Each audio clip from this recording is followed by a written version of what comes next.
महामानव गौतम बुद्ध और उनके मानवतावादी व वैज्ञानिक धम्म में आपका बहुत बहुत स्वागत है। भिक्षु और अपराध स्वीकरण। भिक्षु द्वारा अपराध स्वीकार करने की अनूठी व्यवस्था।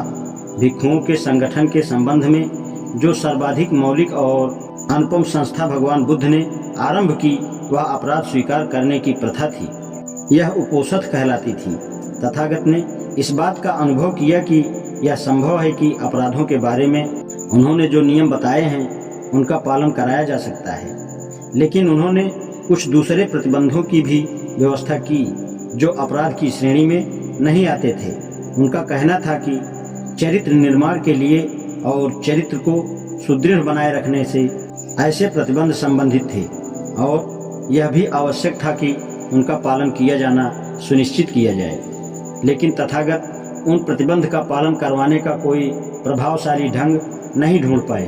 इसलिए उन्होंने विचार किया कि अपराध को सबके समक्ष स्वीकार करना ही एक साधन हो जिससे भिक्षु के अंतर्मन को संगठित किया जा सकता है तथा यह एक प्रहरी की तरह गलत अथवा दूषित कदम उठाए जाने पर उसकी रक्षा कर सकता है। अपराध स्वीकार किया जाना प्रतिबंधों के उल्लंघन तक ही सीमित था।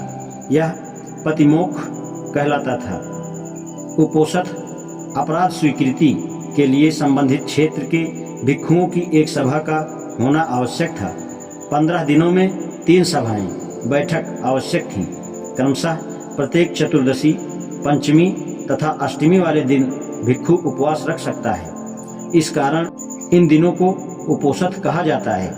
बैठक में भिक्षु एक एक करके प्रतिबंधों को पढ़कर सुनाता है जो पतिमोक्ष में वर्णित होते हैं। प्रत्येक नियम का पारायण कर चुकने पर भिक्षु कहता है, क्योंकि आप सब लोग चुप हैं इसलिए मैं समझता हूँ कि आप में से किसी ने भी किसी नियम का उल्लंघन नहीं किया है। वह 3 बार ऐसा कहता है। उसके बाद अगले प्रतिबंध नियम को पढ़ता है। भिक्षुणी संघ को भी ऐसी ही उपोषथ बैठक करनी होती है। अपराध स्वीकृति पर आरोप और मुकदमा चल सकता है। यदि कोई अपराध स्वीकार न करे तो कोई भी भिक्षु नियम उल्लंघन की शिकायत कर सकता है यदि उसने ऐसा होते हुए देखा हो और तब आरोप और उसके बाद मुकदमा आरंभ हो सकता है। आज इतना ही। शेष कल। धन्यवाद।